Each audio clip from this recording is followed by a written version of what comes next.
On behalf of the Division of Public Health at the North Carolina Department of Health and Human Services, Cardra and I would like to express our sincere gratitude to everyone who has joined us over the course of this week to take part in Faithful Families, Thriving Communities 2020 Summit.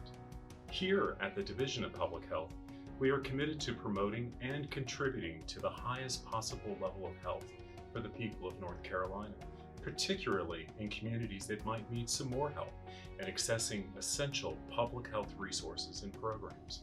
It is exciting to witness people coming together to share their unique experiences across the country, as well as dialogue with others about what they care about in terms of health and how they address the health concerns that exist in their neighborhoods.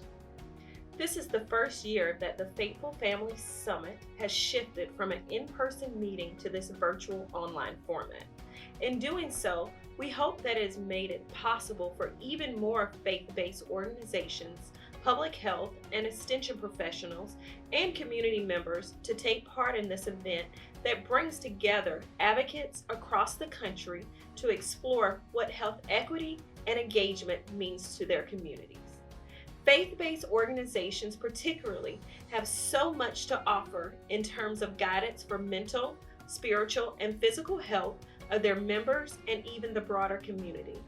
We would be remiss not to recognize them as essential health advocates for their local communities and not to invite them to the table when we talk about issues related to health. North Carolina has had a long history of working closely with the North Carolina Cooperative Extension to support the health of our 100 counties.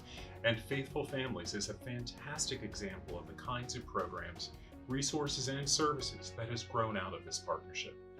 And we have heard from the Faithful Families team.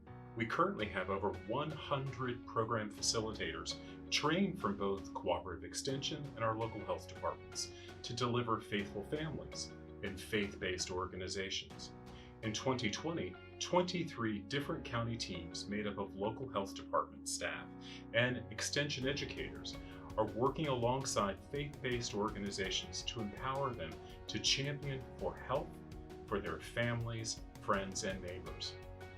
And nationally, we have seen the program grow from a handful of states using the program in 2017 to now having 30 national implementing partners across 19 states.